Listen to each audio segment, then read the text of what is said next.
আপনারা স্ক্রিনে যে মেয়েটাকে দেখতে পাচ্ছেন, আপনারা কি জানেন এই মেয়েটা কি পরিমাণে ভাইরাল? মেয়েটা প্রচুর পরিমাণে ভাইরাল, প্রচুর। আসলে এটা আপনারা চিন্তাও করতে পারবেন না, এত পরিমাণে ভাইরাল। মেয়েটা অনলাইন জগৎ কাঁপাচ্ছে, কিন্তু আমার বিশ্বাস এই মেয়েটা জানেও না এত পরিমাণে সে ভাইরাল।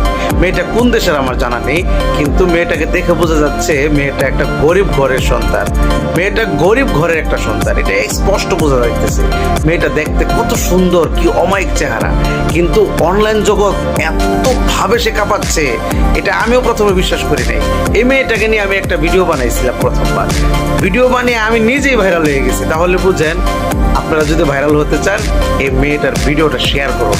শেয়ার করলে দেখবেন যে আপনারা ভাইরাল হয়ে যাবেন। বা এই মেয়েটাকে নিয়ে ভিডিও বানান, দেখবেন আপনারা অটো ভাইরাল হয়ে যাবেন। আপনাদের ফলোয়ার বাড়বে, আপনাদের রিচ বাড়বে, আপনাদের মানে কি বলবো, বলার ভাষা নাই। আমি এই মেয়েটার ভিডিও ছেড়ে আমি নিজে এখন ভাইরাল হয়ে গেছি। এখন মোটামুটি আমাকে সবাই চিনে। কি বলবো বলেন?